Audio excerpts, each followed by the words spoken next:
La mission reproche à EDF un manque d'anticipation et une absence de transparence. Pour en savoir plus, nous insistons auprès de la direction d'EDF. Son service de communication nous désigne leur interlocuteur et là, surprise. Est-ce qu'il y avait coordination avec la préfecture, avec les élus, avec les entreprises locales pour mieux gérer la pénurie? Écoutez, je n'étais pas là pour m'en rendre compte. Je vois Antoine qui bouge derrière. Antoine, tu veux préciser quelque chose peut-être? Le directeur adjoint a-t-il mal appris sa leçon? Nous n'obtiendrons de sa part aucune réponse à nos questions sur la crise 2005. Fin de l'interview. Difficile avec Électricité de France de démêler les fils de l'histoire. Le secret de l'hiver 2005 se cache peut-être dans ce cocktail meurtrier.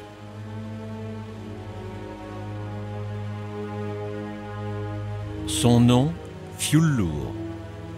Ce combustible fait tourner ici 2 centrales électriques vétustes.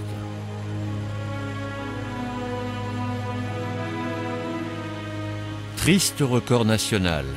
En 2001, la centrale d'Ajaccio est classée par le ministère de l'Environnement établissement industriel le plus polluant de France.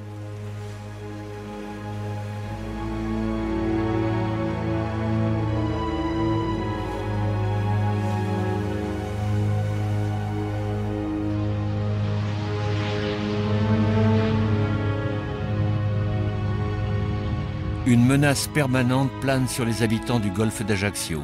Coupable, la centrale thermique du Vasio, construite à proximité de la mer et du centre-ville. Pourquoi cette pollution est ici plus particulière qu'ailleurs? Raffinerie de pétrole, usine chimique. Chaque mois, Martigues émet une quantité moyenne de 19 microgrammes par mètre cube de dioxyde d'azote. À Ajaccio, c'est le double. Une situation alarmante pour la communauté scientifique. La Corse a été comparée à Martigues. C'est dramatique pour les personnes qui vivent dans la zone en Corse. Monsieur le préfet. Oui, monsieur le président, c'est ce que je voudrais dire. Les jeux sont faits. Partout, les énergies fossiles s'épuisent à vue d'œil.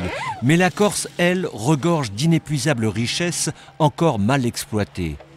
Pour le bois énergie, la consommation actuelle de plaquettes de bois représente 10% du volume exploitable.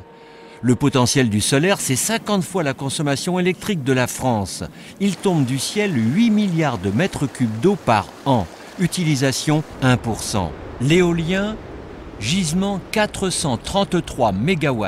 Parc actuel, 18 MW.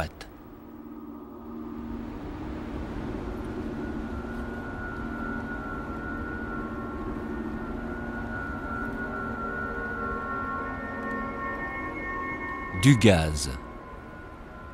224 collecteurs solaires thermiques installés en plein désert. Le projet est algérien et espagnol.